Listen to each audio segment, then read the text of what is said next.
Good morning. I would like to welcome all of you to our Salary Employment Forecast webinar. My name is Howard, and I'm the Regional Director of Michael Page. I've been at PageGroup for 15 years, and I'm keen to share some insights with you today. In the call today, I would also like to introduce to you my colleague Jermaine, who is our Corporate Communications Manager and will be the administrator for today's webinar. Jermaine, over to you. Hi, good morning, and thank you, Howard. Hi, everyone. Thank you for dialing in to our Hong Kong Salary Benchmark webinar, like what Howard has just mentioned. So if all of you are dialing in as attendees, I would like you to know that your mic and your video function has been disabled, so you'll not be able to hear yourself speak. But don't worry, that's fine, because you don't have to adjust any of the settings. However, you'll still be able to interact with us.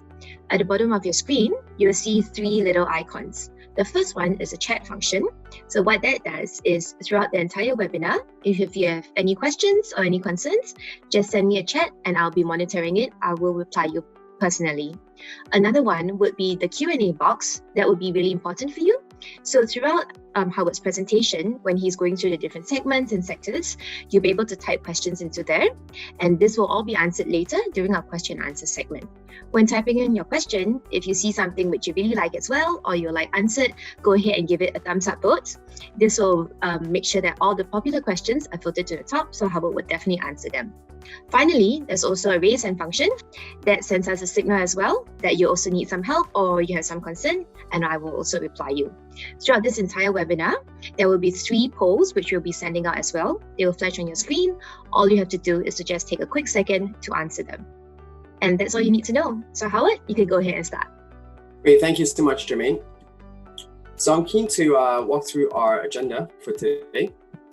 Excuse me. Okay, so in terms of what we'll cover today in today's webinar, we will talk about the market updates. I'm sure all of you are interested to know what the market sentiments are in the current climate. We'll talk about specific industry sentiments, and then we will dive right into a salary benchmark report. And finally, as Jermaine mentioned, we will have a Q&A session.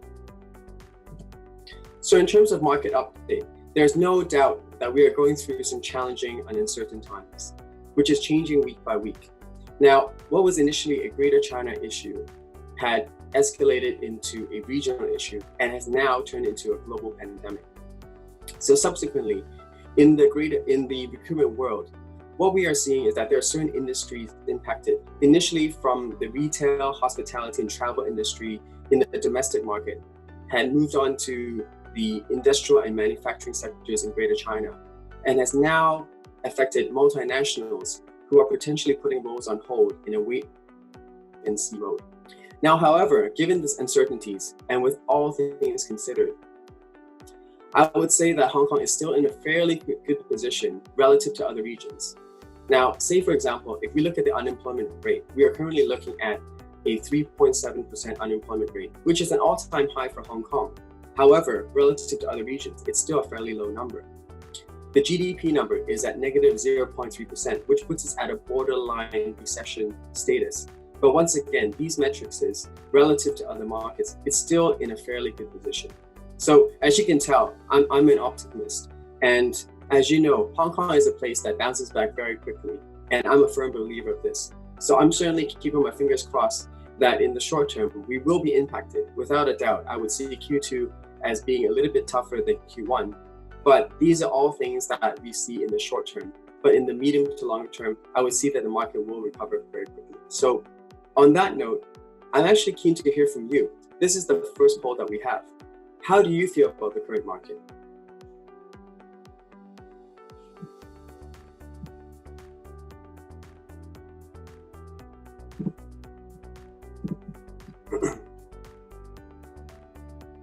Okay, so let's see the results here.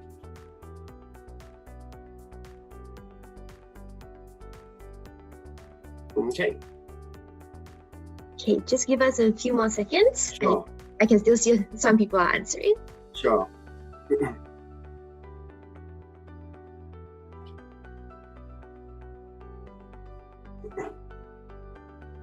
Okay, so we can see here that majority of you have mentioned it's going to get tougher and uncertain. And yeah, I mean, there's no doubt, as I said, the tough part is more of a, hopefully a short-term situation that we're facing. And once again, we're hoping that the market will recover in due course. So without a doubt, I think we all are facing similar sentiments.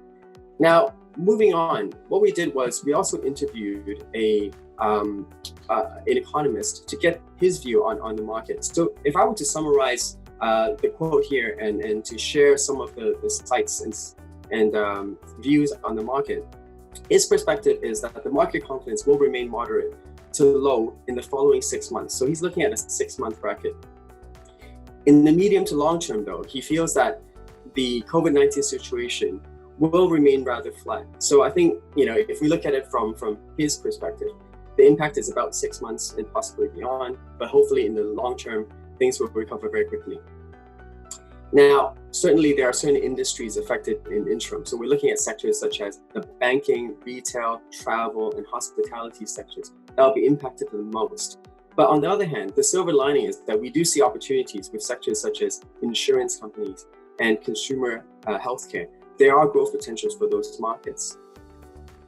Now, the other thing to mention is that we are all undergoing a new work arrangement situation, and you can see that a lot of organizations are adapting to this. This has actually become a norm for us, and we can see that the new working arrangements will potentially change the way that commerce will be carried forward. So there's a few things are changing, and we're certainly adapting to it. But the outlook from the economists and from myself is that I think we are facing tougher times now, but hopefully things will get better very shortly.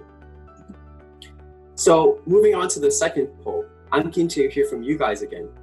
In your opinion, we obviously gave our view on this. When do you think the market will recover, in your opinion?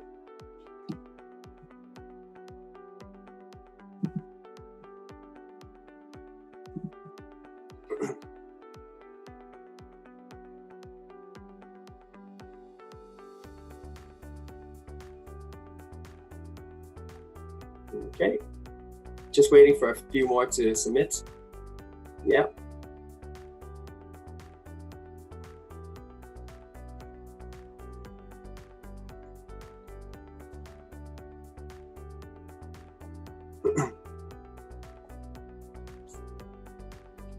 Okay, so what we can see is, I think majority voted 7 to 9 months, and then you mentioned next year. So I think this is sort of in line with what the economists mentioned. Hopefully it's more closer to the 7 to 9 bracket instead of next year. Once again, let's keep our fingers crossed and see how things go. Now, in light of the COVID-19 situation, we recently spoke with over 570 of our clients, and I want to share some views from their perspective on the market outlook. From a hiring appetite, I think it's quite clear that everyone is taking a more conservative and prudent approach to hiring. So as you can see, new roles are temporarily put on hold. But on the other hand, any replacement or existing roles are still hiring. Now, there are certain sectors and industries that are still actively hiring given current market conditions. So you can see in terms of legal, compliance, and FMCG markets, there's still a hiring appetite for those roles and sectors. In terms of working arrangements, there's no doubt that most organizations have a work from home policy. If not, at least they have an arrangement where they're working 50% at home. They have 50% of the staff working at home and the other 50% coming in. So that's more of an A and B shift, as we call it. Virtual meetings is certainly a norm. And there's certainly no travels with any organizations at the moment. So once again, everyone is trying to adapt to the changes of a new work from home policy. But we are certainly seeing changes in terms of activity and productivity. I think people are adapting to the current markets. Now, moving on to initiatives taken from clients to adapt. The key point to highlight is that most clients, having gone through GFC in the past, the objective really is to retain their existing workforce and staff.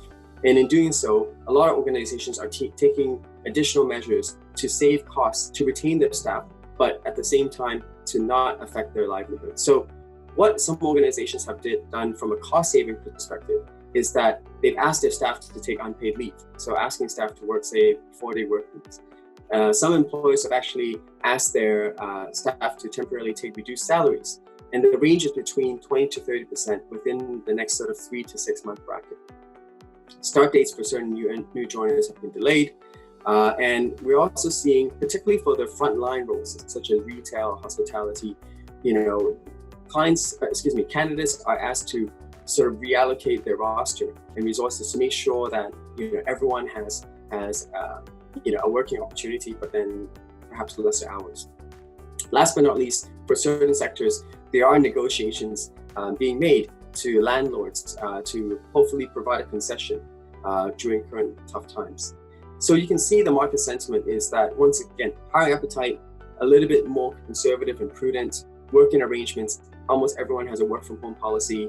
And in terms of initiatives and clients, once again, some organizations are taking cost-cutting measures with the objective to retain their existing headcount. So we also digged a little bit deeper to get the industry sentiments from various industry specialists and leaders. And this is what I'd like to share from them. So we spoke to the CEO of an international market lifestyle and consumer products sector and group. And the market sentiment from this individual is that certainly the luxury and lifestyle markets will take a hit in the short to medium term, without a doubt. But once again, in terms of the silver lining, online digital channels will see huge opportunities for growth, particularly in the FMCG space. We also spoke with the general manager of an IoT startup. Now, industrial manufacturing is a more traditional sector, as we all see. But once again, the opportunity is there for specialists who do have the expertise in the IoT space. And in particular, we're talking about the influx and advancement of, let's say, security systems, sensors, artificial intelligence, and any other IoT applications applicable to the industrial manufacturing and healthcare sector. So there's certainly opportunities there. And we can see, this is a general manager of an IoT startup. So you can see that there's a lot of opportunities for even companies to start up at this given time. We spoke to a general manager of a leading US-based legal service provider. Now, the sentiment is a little bit different there, I would say, because from this individual's perspective, the demand is high for legal practitioners, particularly in the regulatory and compliance space. And certainly the demand for expertise in data privacy and cybersecurity, as well as intellectual property, those are all areas that we see a potential growth. So I think, in the legal space, there's certainly opportunities for hiring in this market. In terms of property and construction, we spoke to an executive director of a well-established construction service provider. Now, without a doubt, the property and construction market has taken a hit because of the current climate. But in terms of the expertise that this individual sees in demand are potentially in the technology space. Again, if you're familiar with IoT technology or anything in the facilities management or maintenance side, once again related to technology field, then these roles are certainly in demand. But without a doubt, we're going to see a slight hit in the short term. Finally, in terms of services, we spoke to a CEO of a chairman of a local education group. And the sentiment is that there's certainly opportunities in the education space. It's actually an expanding market. In what regards? Well, in two regards. The first part is essentially the admission side. So there's certainly a demand for admission specialists to help facilitate students studying abroad. The second part is more in the ed tech space, where there's a demand for curriculum developers to really enhance the learning experience on the distance learning side. So these are some of the sentiments that we see from some industry specialists. And in terms of the third poll that we have for you, which of the following best describes your intention towards hiring staff?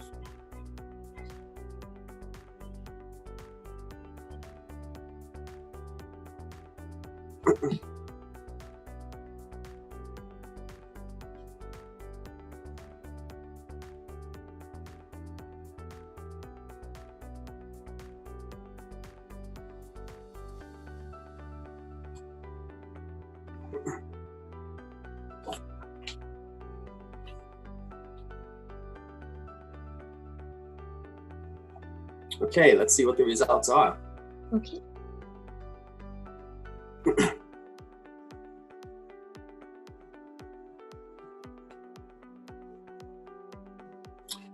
Okay, so interesting stat here. So 47% of the community here has mentioned that they have intention to hire, whilst 25% no intention to hire, and 28% mentioned that they don't know until COVID-19 passes. So look, that's still close to 50% of the group here who have high intentions. So once again, we do see that every industry is different and there are opportunities for hiring for certain sectors. Thank you very much for submitting your poll, guys. Really appreciate that. Now I want to move on to the salary benchmark report.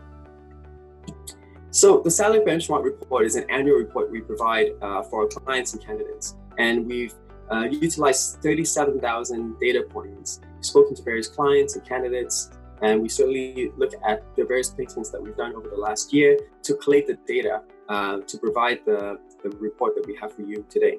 So what are some of the findings that we want to share? Here are some of the details. So what is the current workforce thinking? So I want to start by drawing your attention to the bottom left of the presentation.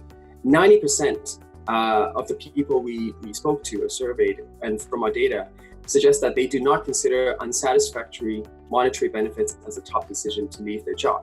Now, this is a really interesting point, considering that there's an assumption that most people change jobs for salary increases. But if I draw your attention to the middle part of the slide, you can see that from a retention standpoint, training and development, employee engagement, and job promotion are certain areas that the Generation X and millennials look for.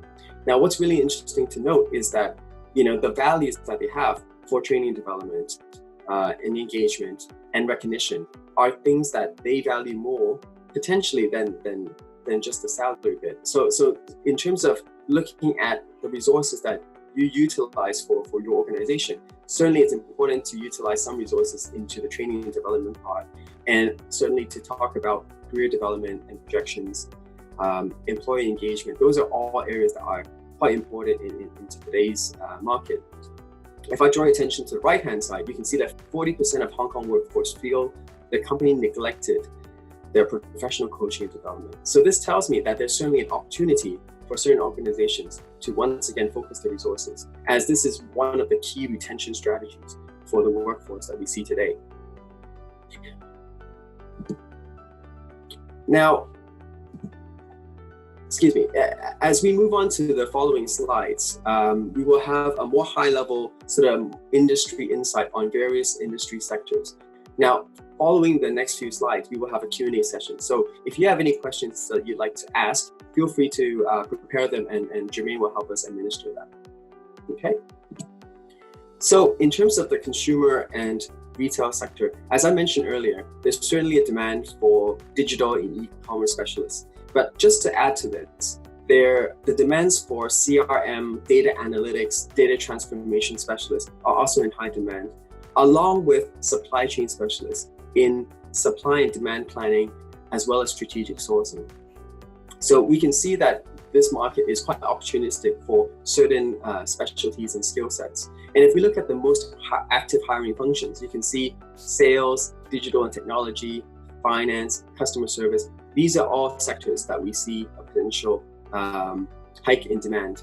And once again, when I see 40% and above in hiring, these are potentially some of the roles that might fall under your sectors as well. In terms of the industrial, manufacturing, and healthcare, we talked about the importance of technical and digital expertise in the IoT space. But what's really interesting to note is that there's also a demand for greenfield investment and strategy professionals. Now, let's be honest, we're in a very interesting market at this moment. A lot of organizations, from a valuation point of view, it's quite opportunistic to buy and sell organizations. So in terms of looking for specialists who particularly focus on the greenfield investment side, this is a particularly opportunistic time for specialists in this field. We can also see, in terms of trending skills, experience in regulatory compliance, cybersecurity in the healthcare industry is sought after. And in terms of most active hiring functions, we're looking at digital and technology, procurement, supply chain, sales, and finance. Moving on to the legal space, as I mentioned earlier, the demand for lawyers with specialty in the cybersecurity space is highly sought after. But what is also interesting to note is that the demand for lawyers specialized in M&A and IPO space is also in demand. Now, certainly in the current climate, I would say that there are fewer M&A and IPO projects, but once again, if we look at a trajectory of, let's say, 6 to 9 months or 9 months and beyond, we can see an influx of demand for certain roles in this sector. In terms of industries, we can see that lawyers in biochemical and technology sectors are in high demand. And what's really interesting to note is that the average salary increase when switching jobs can yield north of 20% and above. So this is certainly, I would say a candidate short market and a highly sought after market as well. In terms of property and construction, as I mentioned earlier, this is a market-driven sector.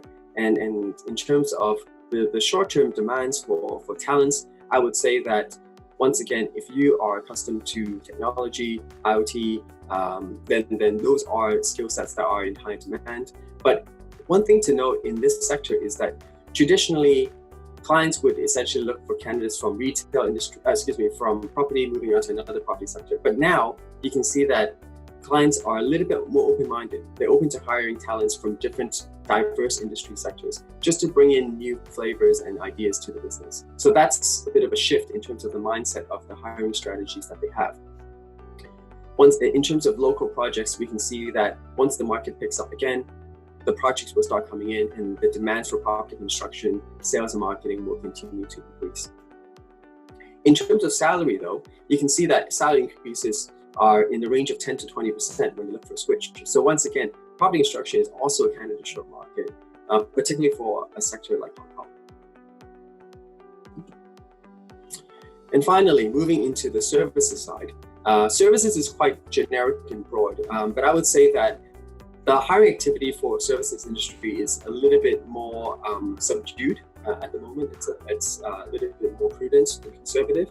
But we can see that the hiring needs are in technology. Let's say, for example, the cloud technology space. Certainly, there are needs and demands for hiring in the technology space as well as the digital space, as we mentioned earlier, IoT. And if I were to highlight again the education space, the demand for the talents in the edtech space are also in demand. Now, if I look at the trending skills, I would say that language proficiency, trilingual skill sets in English, Cantonese, and Mandarin, highly preferred.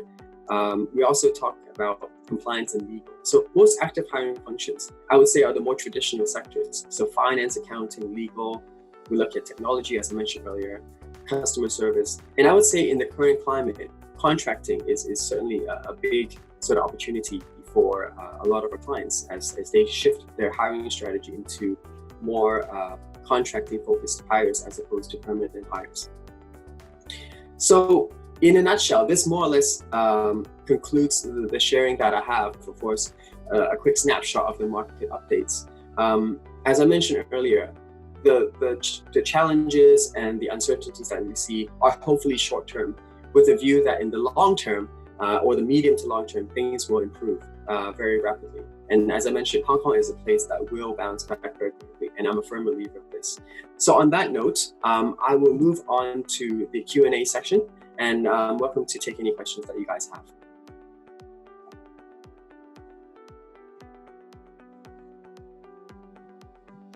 Okay. We already have 2 questions coming from the question and answer box. You can just Got it. Yeah. At the bottom. Okay. So I have a question. So one question is, will active job seekers be willing to accept lower salaries given the current economic condition? My answer is very likely. We are in a situation where I think, we are a little bit, in a tougher market where candidates need to be a little bit more open-minded to accept either a flat salary or at times possibly a salary cut. Now, certainly this also depends on the situation of the candidate. If you currently have a role and you're looking to change jobs, this is a different scenario to, let's say, if you're immediately available and you're willing to take a role. So I think it also depends. But I would say relative to previous markets, job seekers are generally a little bit more open-minded to take a flat salary move or even a lower salary. Once again, this also depends on the industry that you're from. Because I mentioned previously, there are certain sectors where you can actually get a salary hike for a change, but there are others where I would say the salary changing values are a little bit different. Another question I have is, Great. So, great question here. How does COVID-19 compare with GFC and SARS?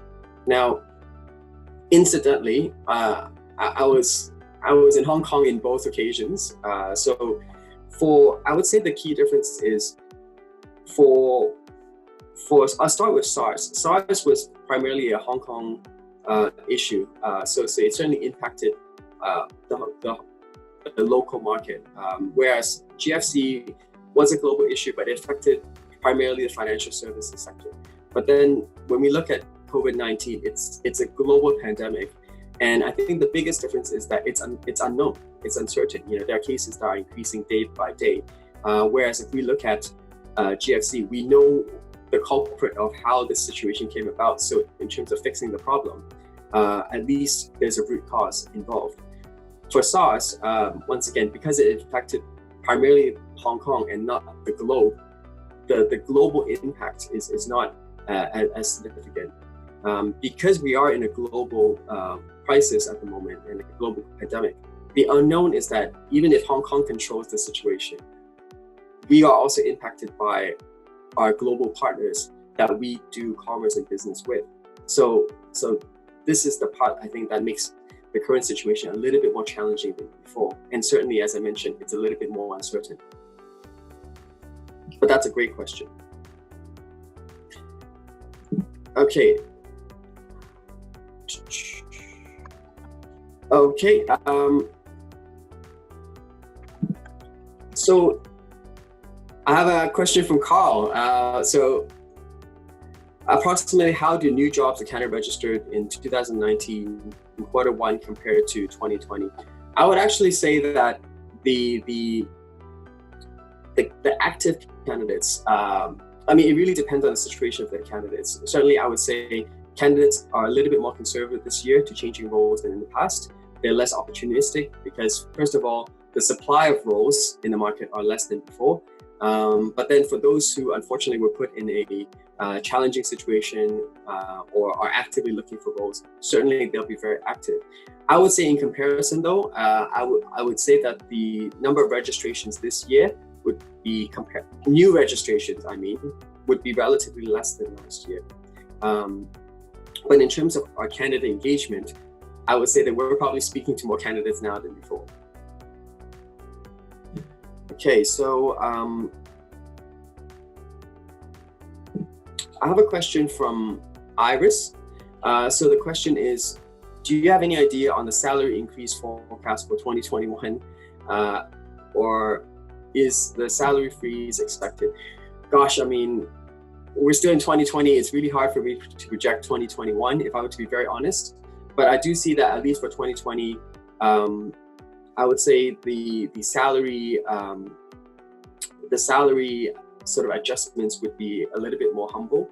With reference to last year, it was about 3.6 to 3.8%. I would say this year, I wouldn't necessarily say freeze for all industries, but I would say for certain industries and sectors, there might be a hiring freeze. It might be a salary freeze. And as I mentioned earlier, some organizations are taking measures to take pay cuts in the current market. So overall speaking, I would see a rather flat movement in terms of salary adjustments. Okay. Okay.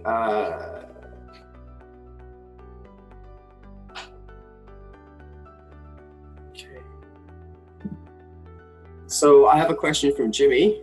Hi, Jimmy. So would you shed more light on the situation on banking and finance sector? So because today's webinar is more focused on the commerce side, I can only give you some insight on the commerce side, but not necessarily from the banking and finance sector. But what I can share in general is that the situation is that a lot of organizations are taking a more conservative and prudent approach. A lot of organizations are moving on to cost-saving measures, once again, with the intent to retain their existing headcount and workforce. And if necessary, there might be additional measures taken to further reduce costs in the near future. But I would say for now, a lot of organizations are trying to adapt to the current situation. So one element is the cost saving component. The other element is the work from home arrangements, and trying to really turn the current work from home situation into more of a business as usual scenario, which I think things are actually taking a turn here and it's moving towards that direction. So once again, I think in terms of how business or commerce will be driven in the near future, I think this is certainly a starting point for that. But for further questions, Jimmy, I can certainly inquire and let you know for the banking and finance side after today's session. Okay.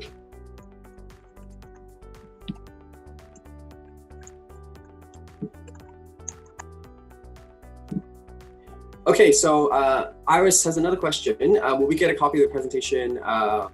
Sure, no problem. We can arrange for that. I believe for those who have registered, you've left your contact details. We can share the details with you after today's session, so it's not a problem.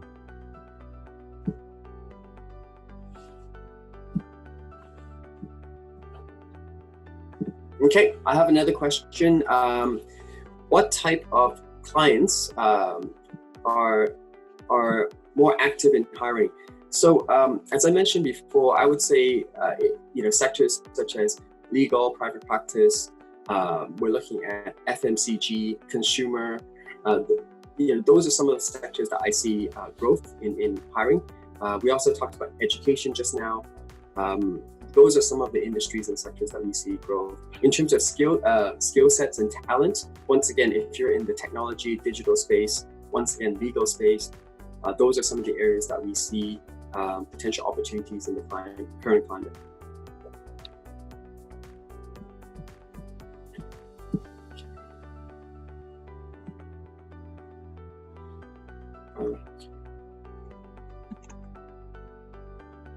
Okay, I have a question from Ben.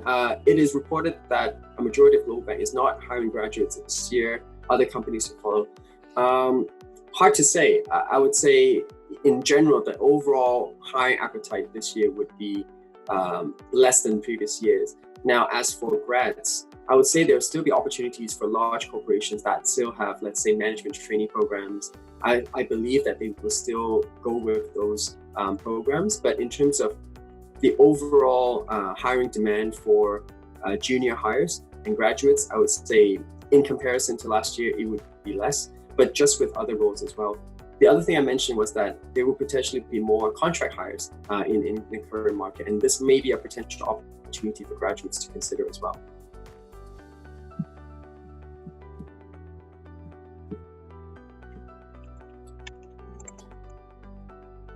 Okay, so I have a question from Sophia. Have you seen much headcount reduction in the MNCs in the current environment? Yes, I would say definitely. And I think the situation is multinationals still have an higher appetite. They're still keen to invest into Asia and Hong Kong in particular. But just with the current COVID-19 situation, a lot of multinationals have decided to put their hiring on temporary hold for the next few months to observe and see until they resume the role. So I would say in the short term, there will certainly be a reduction in hiring for multinationals because of the uncertainty of even their headquarters overseas. But in terms of their intent to invest into Hong Kong and Asia in general, then there's certainly an intent to continue to drive the hiring in this market. So I really see the headcount reduction as, once again, more of a short-term situation. And I'm looking at a trajectory of possibly a 3 to 6 month hold or break as opposed to a very long-term situation. Okay.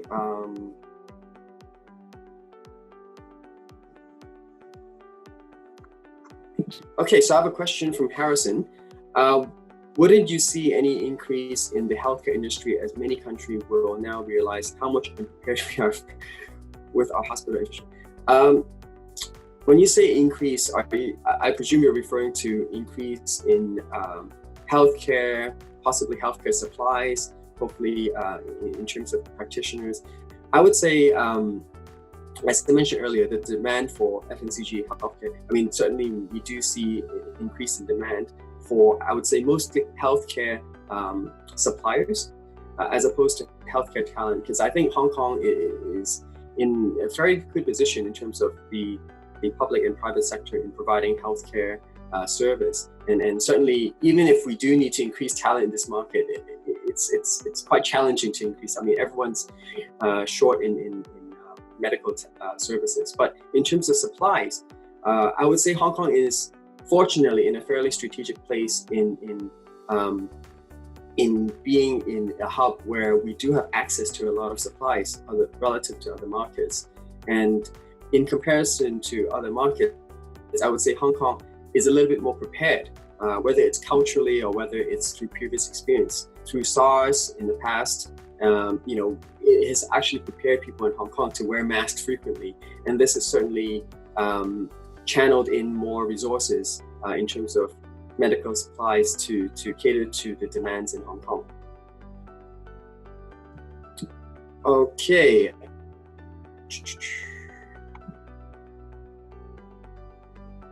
Jermaine, how are we doing with time? Let me see. You have 20 minutes, so you're at 11:40. Okay. So maybe I'll take a few more. Okay. Has COVID-19 affected the willingness for candidates to consider a contract role? Yeah, I would say so. As I mentioned earlier, I think some organizations are taking a different approach to hiring strategy, and they are hiring more contractors. And for candidates, I think it's just a change in mindset. Contract terms range from months to, it could be a year, it could be years. And so I would say, this is also a time for candidates to really think about, the options they have. And if a contract role is attractive, and certainly it helps, develop the skill set of this individual and allows them to grow and develop, then I would say go for it.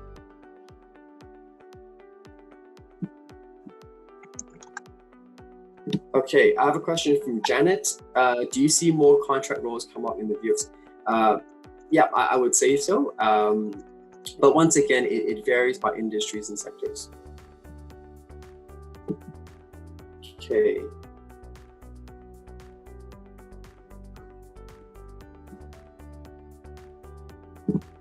Okay, I have an interesting question here.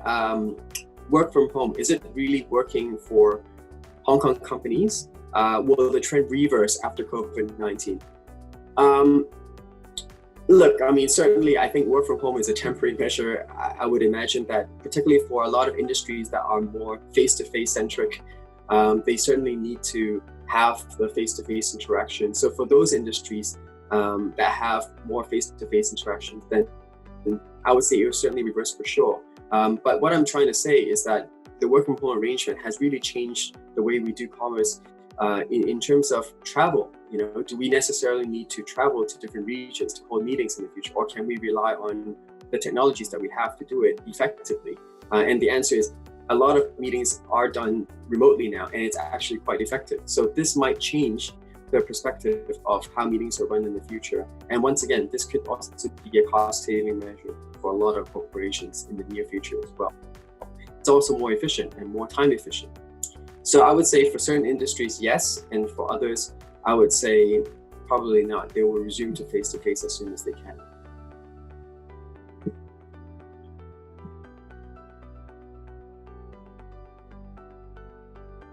Okay.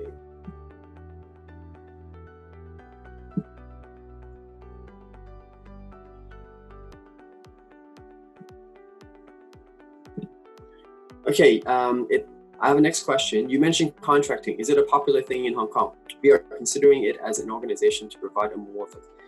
I think it's getting popular. I mean, actually, there are a lot of contractors in Hong Kong. Now, I understand that, the paradigm for Hong Kong is that it's mostly perm hires, but the reality is that the contracting space is certainly increasing. And we do see this for a lot of sectors, particularly the financial services side. So I would say that, I would definitely say that contracting is an area that a lot of organizations are starting to consider.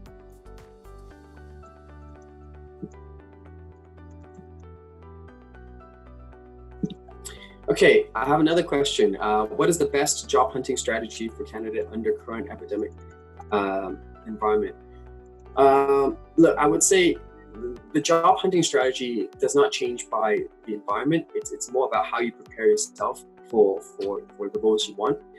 The first thing to identify is really to understand yourself. What are your key skills, experience, and roles that you desire, because you certainly want to play to your strengths in terms of what you want to apply for.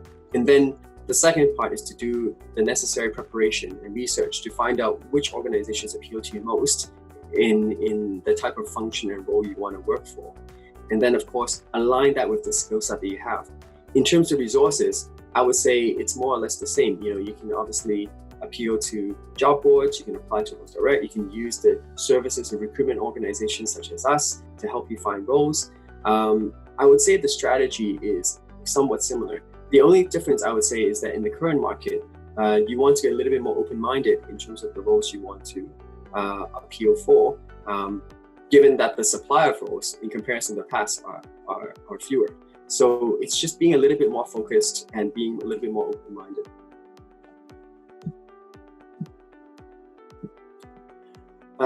And then I have a question about the bonus payout for 2020 and salary increase.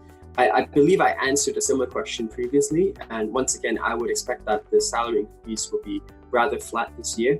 And I would say there are chances where some organizations, because they've taken some cost-cutting measures, that the bonus payout will be a little bit more conservative and humble. Or in some organizations, there might not be bonus. So it really depends on the industry and sector that we're discussing.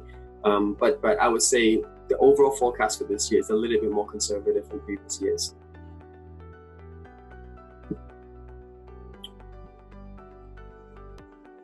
Okay. So I have another question from Iris. Could you please share how much reduction in hiring have you observed in the last 3 months? I don't have the specific stat for that, if I were to be honest. And once again, it really depends on the industry and sector that you want to inquire about, because every industry and sector is different. But certainly I'm keen to maybe address this question after the webinar, and you can email me direct and I can find out a little bit more information for you if you can provide more information to me as to which sector you want to inquire about.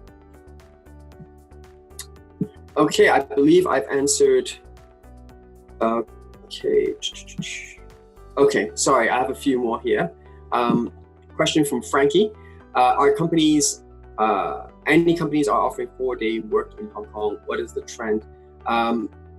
Yes, I think some organizations are moving towards a part-time or 4-day work week arrangement. Once again, with the intent to reduce costs and to retain the existing staff that they have, or the existing workforce they have within the organization. This is a trend that we're seeing. I think for some industries such as retail, hospitality, travel, they are even more aggressive than offering a 4-day work week. Some are even offering, let's say, a 3-day work week. Some are asking their staff to take unpaid leave. So this is certainly a trend that we see. And the impact is, I would say, essentially impacting a lot of industries and sectors. But predominantly for those that are more on the frontline side, then they are taking more aggressive measures for that.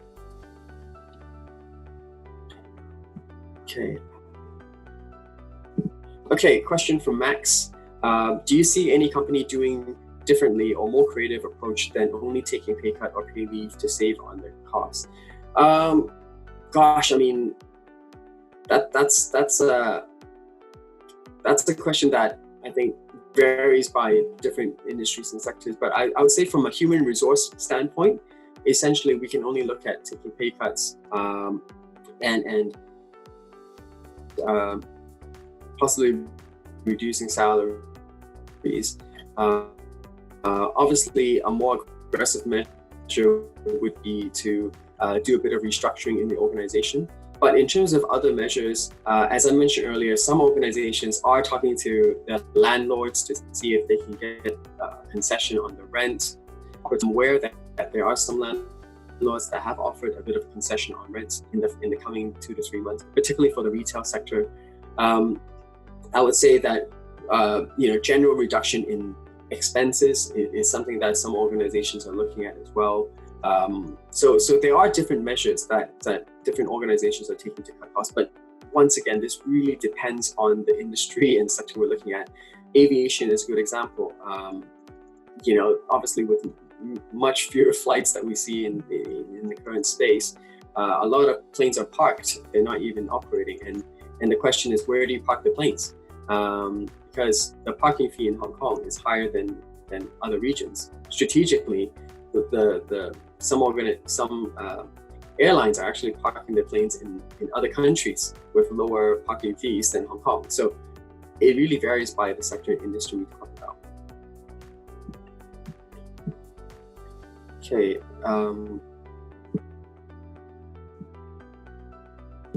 I think this is possibly the final question, Jermaine. Yeah. So have you seen a lot of regional roles being moved to other Asian countries? How would you foresee this happening? Look, I mean, yes, we have seen some roles move from, let's say, Hong Kong to Singapore, but likewise, we've also seen organizations move from Singapore, China to Hong Kong. In terms of how I foresee this happening, it really depends on the strategy of the organization. I would say in terms of Hong Kong is still the hub for the Asia-Pac region for a lot of organizations for a few reasons. Its proximity to China. If they have strong ties or business ties to China, they want to be located in Hong Kong because of the.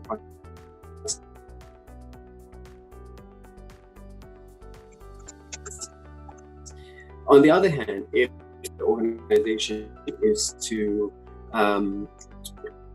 really expand or develop the place that most organizations want to relocate to. So it really depends on the strategy. Hong Kong really a strategy is to primarily sort of expand and develop in Southeast Asia market. I would say it's more Singapore. So it really depends, and it really depends on the industry and sector that is in question. Okay, so yeah, I believe I've answered all of the questions so far, and certainly if you have any more questions along the way, please feel free to let me know. My email address is in the slide here. Or you can certainly give me a call at any time. Now, I want to take the opportunity to thank all of you for your time in attending today's webinar. If you want to inquire more about our salary employment forecast, feel free to scan the QR code or click on the link below, and you can get a full report from us on this. And finally, I just want to say stay safe, stay healthy, and really hope that you guys have a wonderful afternoon. And final thing I want to highlight is that at the end of the webinar, we will have a short survey that we will send to you. So I'll be grateful if you can give us some feedback as well. And we'll wrap up here, I suppose. So thank you so much, and take care.